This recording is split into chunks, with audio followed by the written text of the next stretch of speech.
Alright, so this is your Wednesday wrap-up with P.U.L.S.E Youth Ministries, and we wanted to talk to you guys about coming off a mountaintop experience, because we have these times in our life where we go and seem to have reached this peak with God, and then we seem to be coming back down the mountain and entering back into life.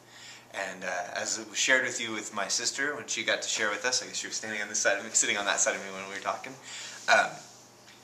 There is no ceiling to your relationship with God. There's no point where you say, oh, I've reached the top and I can't go any higher. I can't learn any more about God. I can't know Him any better.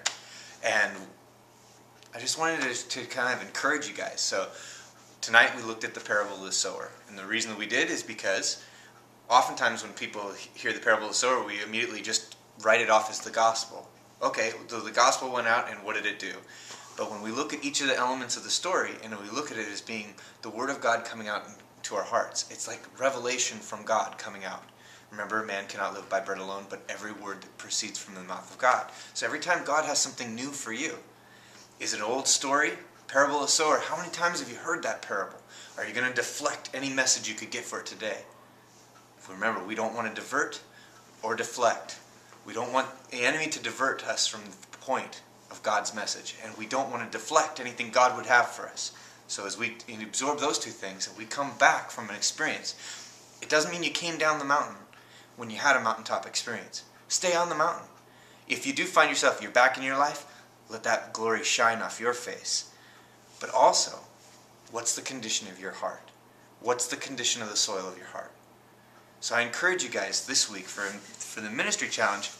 At first you may not think that it's much of a ministry challenge, but hey, here at P.U.L.S.E Youth, we're not rolling in the money here to try to get events done for you or be able to go out and do outreach ministries. Everything costs money to do, and we're no different than that. So we would like to do more, and with more opportunity we'll do that. So your ministry challenge tonight is I'm going to give you a paperclip.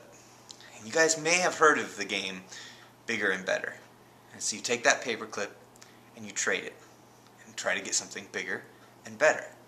And the hope and the goal of this is that we can do something bigger and better and end up with something that we can be either donated to somebody so that can be a ministry in that way, or sold so the proceeds can go towards funding some ministry events and some ministry outreaches. And so the bigger and better you can get something, the bigger and better for you there, because that will be your ministry challenge this week. Good luck.